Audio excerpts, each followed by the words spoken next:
let's move to Washington. This is another team. A lot of these teams are very similar. This is another team with a Heisman contender returning at quarterback. I mean, we got a lot of glass cannons on here, and then we throw in Michigan. You think Washington's a glass cannon? I think no, I don't. And by You're glass just talking cannon, about high-powered offenses. I'm talking about high-powered offenses that don't have the defense to match. That's all I'm saying. Yeah. I'm not saying they don't have the defense to compete. I'm talking about the defense to match. Well, let's start with their high-powered offense. My God. I mean, we have the returning. Let me shut up for comment's sake. You have the guy that led the league in yards returning. Yeah. I'm high on Michael Penix Jr. Not as high as you were. You kind of, I'm not going to say you put me on like, hey, this is the guy. Yeah, you can say it. No, I'm not going to. You don't get the credit. But you were high on Michael Penix Jr. And I was like, yeah, I mean, he's great. But, I mean, whatever, dude. He's going to Washington. Dude, he's incredible. He's incredible. He led the league in passing yards last year. That's with Caleb Williams. That's with Bryce. Well, Bryce got hurt. That's with C.J. Stroud. Like, I mean, the dude's... If nothing else, he led the Pac-12. And that you could just focus on that. Yeah. It's insane. But, yeah, I mean, he led the country last year. I mean, you coming back, I mean, yeah. You need a quarterback to compete in the Pac-12. Yeah. Michael Penix Jr. is your quarterback. Yeah. Like, if you want to... I mean, he's elite, period. End of story. He's a top 5 quarterback in the country. Yeah, I agree. I think he's probably a first-round quarterback in the NFL draft when he goes next year. Yeah. I'm probably top 10 pick. I think he's a lottery. Because, I mean, I mean, shit. Does he now not lead the league in passing yards or not top 5? I'm with you.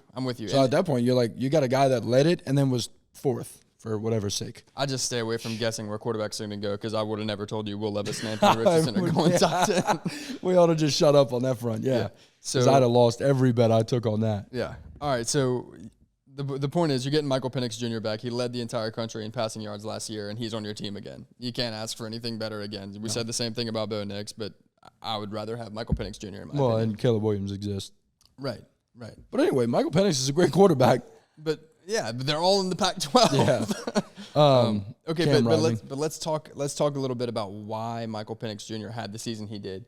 I think 1, he's a great quarterback. 2, largely in part to that wide receiver room, who's coming back. You're talking about a top 2 wide receiver room in the country, in my opinion. Yeah, dude. I mean, it's nuts because when you talk about wide receiver rooms right now in the current state of college football, I look at you better go Ohio State, and Washington. Yeah, and it's almost crazy to say this, but 4 of the top 5 receivers in the country could be in those 2 rooms. Yeah. It's going to be Emeka Egbuka and Marvin Harrison on one side, and then Jalen McMillan and Romo Duns. So, I mean, you're talking about 2 top 15 guys in yards last year. Yeah. You're talking about 17 combined touchdowns. Like, these dudes ball. Yeah. Now, granted, Michael Penix Jr. Now let's talk about this because Romo Duns had 1175. If I'm wrong by a couple yards, eat me. I don't care. Jalen McMillan had, I think, 1075. So, I mean, they're about 100 yards off, but they weren't like, it wasn't any stupid stuff. Right. Like, it wasn't like these guys were putting up 14, 15, because we had a couple people that did put up those numbers. My point is, like, Michael Penix Jr. threw for almost, I don't know what he had, like 4,300. I mean, just a dumb number. Like, these 2 guys are going to get their 13 and 14 this year, both of them, I think. Yeah. So you're going to end up with these 2 guys being top 5 receivers. You're returning both of them. Damn. I mean, that's a good bit of your – I mean, you're returning all of your offensive production from a team that offensively was elite last year. Mm-hmm. So – and I think they'll remain offensively elite. Yeah. We mentioned that he's another guy that's got – he's one of the front runners for Heisman candidates. I don't think we'll see him as a Heisman candidate towards the end of the year, Michael Penix. The reason I say that is not because he's going to have a bad year. I think he's probably going to have one of the best years. I don't think he'll have the wins. No. I don't think Washington will have the wins. And let's talk about their defense as to why. Yeah. So I'll jump right into it. They lose both. Look, they run a 3-4, by the way. Yeah. They run a 3-4 on defense. They lose the entire front 3. They lose both line. Right? No, I'm sorry. They don't run a 3-4. I'm tripping. I'm talking about. They lost their entire secondary. They lost their entire secondary, and they lost both linebackers. They lost their Mike and their Will. Yeah. Okay, forgive me for that. I'm talking about our next team. Yeah, that's poor. Yeah, that's rough. That's poor. That's rough. Now they're losing some elite talent back there. Yep. Why his name is slipping my mind and it's pissing me off. Since you were like, let's get to the defense, I've been thinking about the guy's name. You're losing a first round corner. Yeah. I can't think of the guy's name. But anyway, you're losing a first-round corner. Like, that, man, that blows. I don't know how to say it. But, yeah, you're losing some significant defensive starters. Yeah. Now, you kind of – I think only one of those or two of those guys are going in the draft. It's not to say that they weren't You great. lose experience regardless. Yeah, that's not to say they weren't great producers in college. That's not to say it wasn't experience. But I don't think they're impossible shoes to fill. I don't think they're impossible shoes to fill at all. That's not what I'm saying. But losing your secondary and your linebacker room, linebacking room's tough. That's really rough. That means you're relying on two guys who may have starting experience, but aren't your guys. Yeah, weren't your guys last year. Now they have to step into roles in a team that is in win now mode.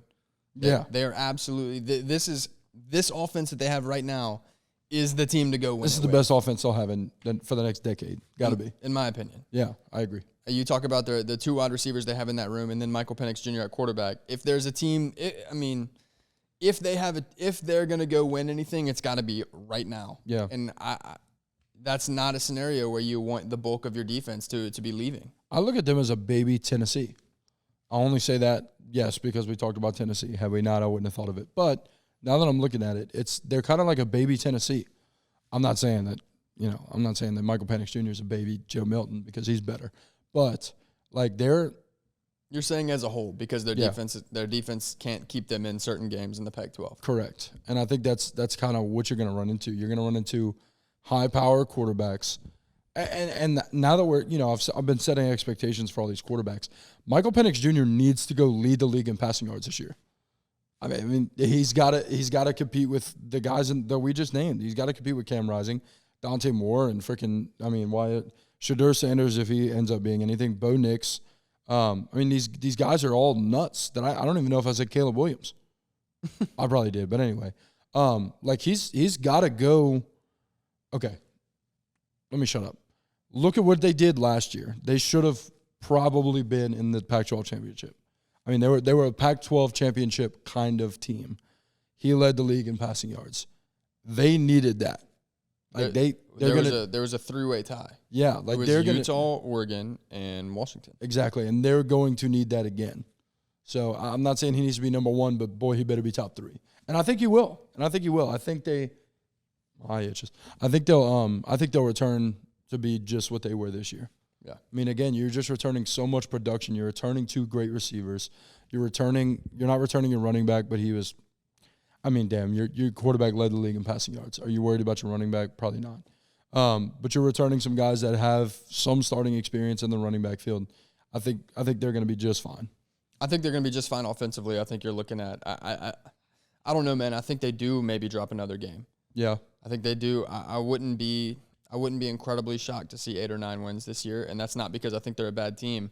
I would more so be shocked to see them back in that conversation of the Pac-12 championship.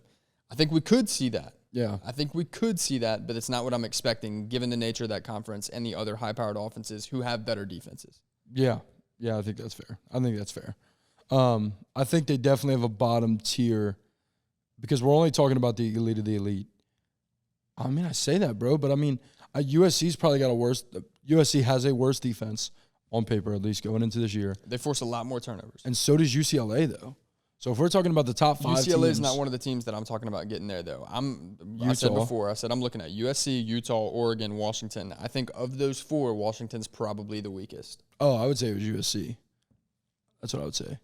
Oh, that have a defense. I'm talking about complete team. Oh, okay. I'm saying of those 4 teams, I like Washington the least to win the Pac-12. I'd put them over Oregon.